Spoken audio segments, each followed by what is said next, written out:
आइए, जिस प्रकार सागर या नदी को पार करने के लिए नौका की आवश्यकता होती है, उसी प्रकार इस संसार सागर में पार करने के लिए, अध्यात्म का पूर्ण ज्ञान प्राप्त करने के लिए हमें एक समर्थ सद्गुरु की आवश्यकता होती है।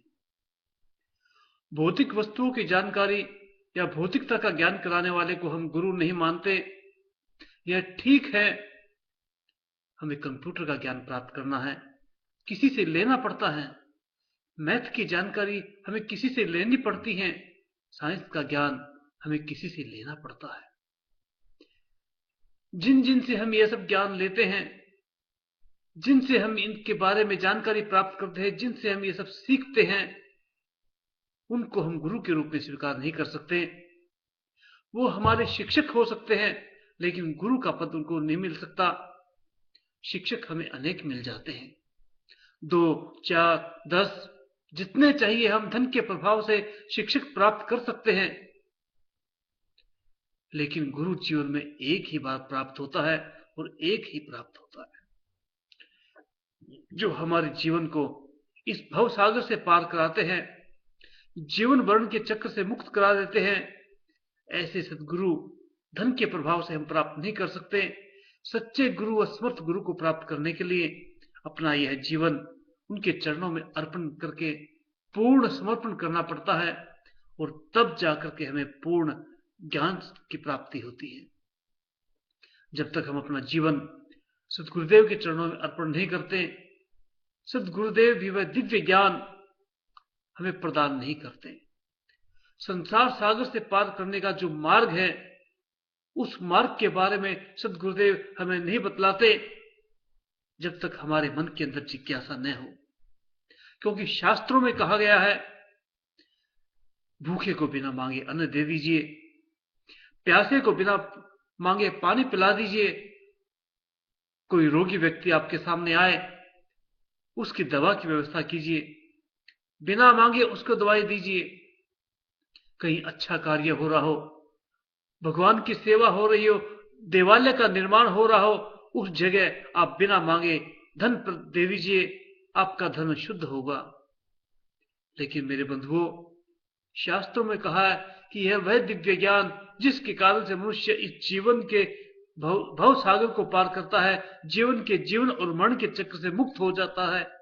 वह दिव्य ज्ञान जब तक उस जीवात्मा के अंतःकरण में जिज्ञासा नहीं हो, वह ज्ञान उसको प्राप्त नहीं हो सकता। जब तक उसकी जिज्ञासा जागृत नहीं होती, वह ज्ञान किसी को नहीं देना चाहिए।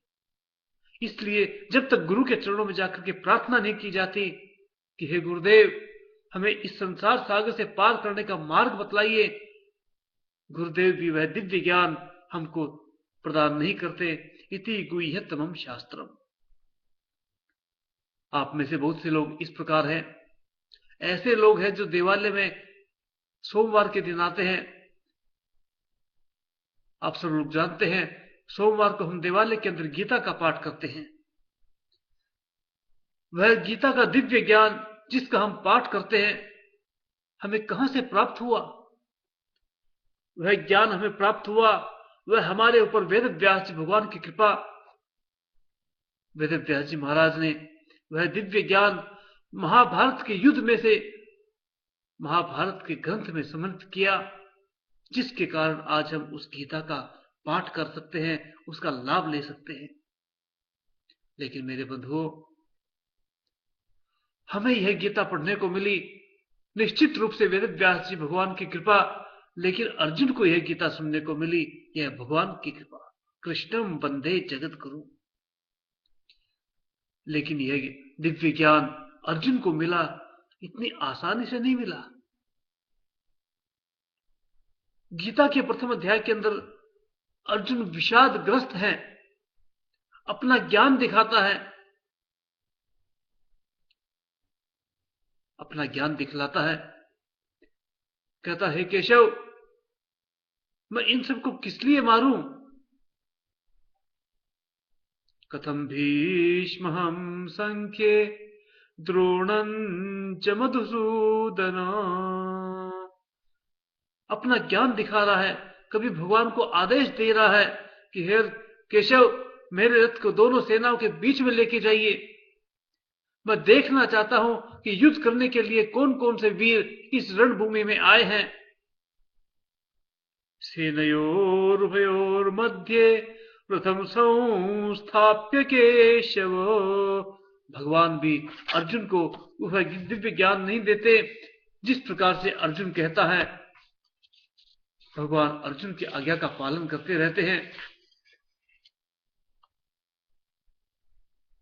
लेकिन जब अंत में जाकर के अर्जुन ने अपने इस जीवन का भार भगवान के हाथों में सौंप दिया, भगवान को कहा, हे प्रभु, हे केशव, मैं कुछ नहीं जानता, मुझे आप बतलाइए यह युद्ध करना मेरे लिए श्रेयस्कर है या नहीं, मुझे क्या करना चाहिए, आप मुझे बतलाइए। और अंत में जाकर के अर्जुन के मुख से वह सुंदर श्लोक निकला, कार्पण्य दोषो स्वहवत स्वभावात् पृच्छामि त्वां धर्म सम्मूढ़ चेता यच्छ्रेयसां निश्चितं ब्रूहि तन्मे शिष्यस्तेऽहं साधिमान् त्वां प्रपन्नम्।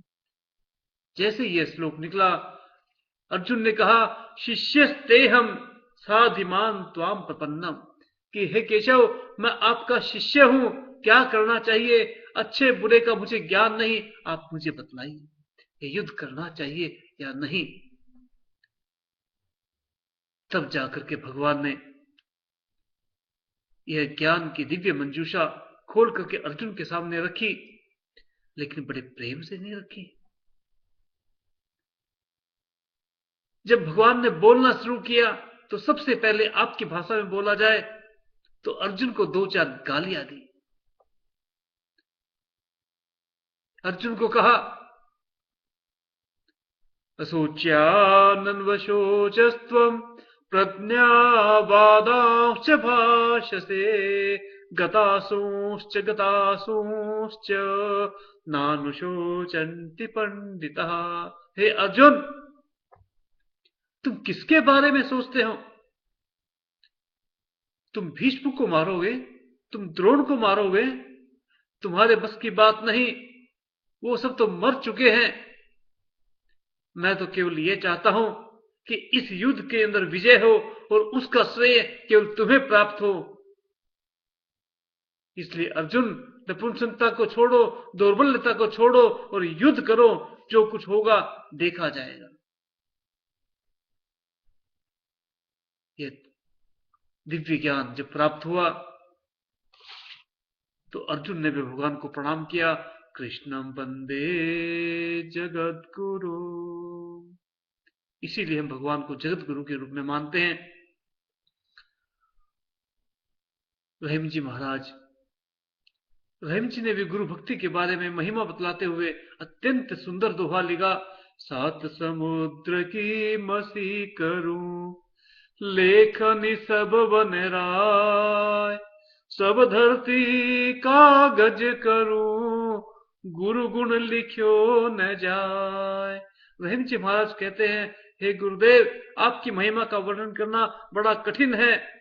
जितने भी सागर है, 7 समुद्रों को मैं स्याही के रूप में प्रयोग करूं,